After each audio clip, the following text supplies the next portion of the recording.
శ్రీమాత్రే నమః. సద్గురు జ్యోతిష్యాలయం వారి యొక్క విశ్వావసునామ సంవత్సర 2025 మార్చి 29 నుండి మొదలు పెడితే మళ్ళీ 2026 మార్చి 28 వరకు వచ్చే ఈ తెలుగు నూతన సంవత్సరంలో వచ్చినటువంటి సంవత్సర రాశి ఫలితాలని మనం ఇప్పుడు తెలుసుకోబోతున్నాం.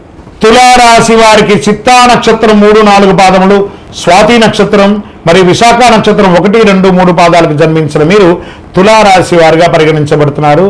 ఈ యొక్క విశ్వావసునామ సంవత్సరం మీకు ఎలా ఉండబోతుందంటే, గెట్ రెడీ, పట్టిందల్లా బంగారం.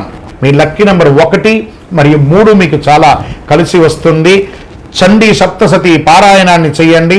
మీకు అనుకూలంగా ఉన్నటువంటి ప్రతి గ్రహాలకి కూడా ఒకసారి కృతజ్ఞత చెప్పి గతంని గుర్తు తెచ్చుకోవడం కంటే కూడా రాబోయే భవిష్యత్తు మీకోసం ఎదురు చూస్తుంది. చాలా ఇవ్వడానికి గెట్ రెడీ. చాలా అద్భుతాన్ని సాధించబోయే తులారాశి మిత్రులారా, ఇక మీదట మీ జీవితంలో అన్ని మేలు జరగాలని ఆ అఖిలాండ కోటి బ్రహ్మాండ నాయకుడిని ప్రార్థన. ఎందుకంటే మీరు చాలా సమస్యలు అనుభవించారు, అవన్నీ కూడా తొలగిపోతుంది.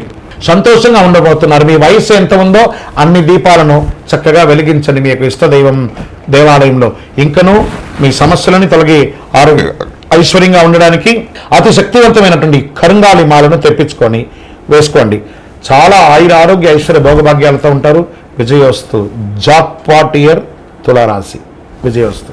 12 రాశుల్లో ఉన్నటువంటి మీరు ఆయురారోగ్య ఐశ్వర్య భోగభాగ్యాలతో ఉండాలని అఖిలాండ కోటి బ్రహ్మాండ నాయకుడు శ్రీ ధర్మశాస్త్ర అయ్యప్ప స్వామి వారిని సదా సర్వావస్థలందు మీకోసం, మీ క్షేమం కోసం ప్రార్థన చేస్తున్నాం. మీరు తిరుపతికి వచ్చినప్పుడు మన అయ్యప్ప స్వామి వారి 18 అవతారముల దేవాలయం జీవకోన తిరుపతిలో ఉంటుంది. రైల్వే స్టేషన్ నుండి, బస్టాండ్ నుండి 3 కిలోమీటర్ల దూరంలో.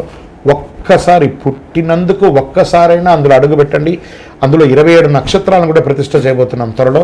మీరు వచ్చి దర్శనం చేసుకోండి. మీ యొక్క దోషాలన్నీ తొలగి ఆనందంగా ఉండండి. వందే మాతరం, వందే మాతరం, వందే మాతరం. శరణమయ్యప్ప.